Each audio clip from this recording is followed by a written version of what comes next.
Most grown-ups think that if they want something good, like being happy or getting that big job or just feeling peaceful, they have to chase it super hard. They think the more they struggle, the closer they get. But the old Japanese samurai had a secret. They thought the opposite was true.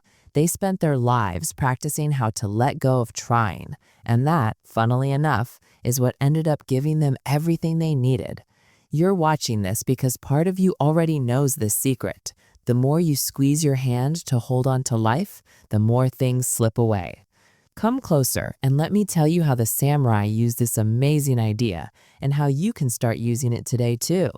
In our world today, people tell you, if you want it, go get it, fight for it, never quit. But the samurai had a very different, quieter rule. They believed the harder you run after something, the faster you push it away.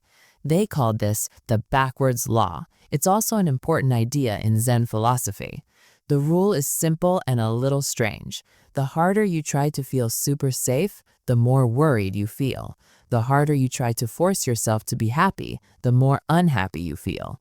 It sounds like a trick, right? But the samurai knew it was real.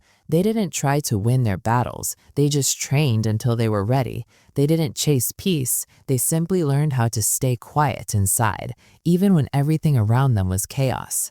And that calm is what gave them all their great power.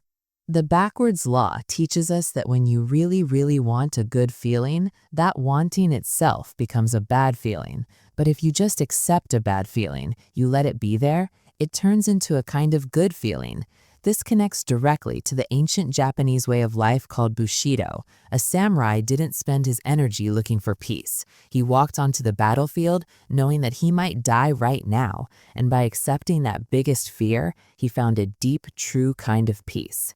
He wasn't trying to fight for something he didn't have. He was fighting from something he already had: his awesome training, his strong sense of duty, and his complete focus on the moment. He was never desperate. He was just ready. Think about Miyamoto Musashi. He was the greatest swordmaster ever, and he was never beaten. But he didn't try to be famous. He didn't even keep many things. He lived with almost nothing and walked alone most of his life. So why was he so good? Because he didn't care about winning itself. Instead, he cared only about being clear, being aware, and letting his body simply flow with the fight.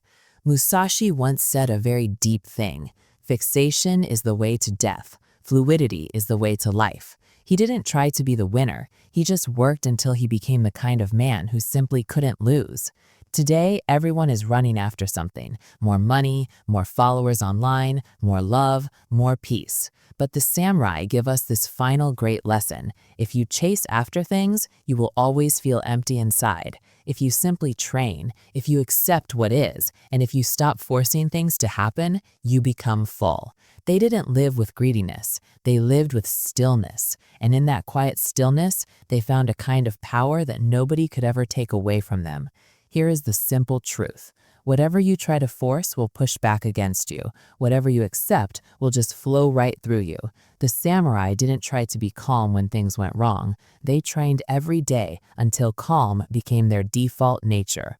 Don't try to get peace. Instead, become the kind of person who is already peaceful. That is the true way the samurai lived, and that is how you win: by letting go. Thank you for listening to this story. If you want to join the samurai way, write this in the comments. I will try to let go.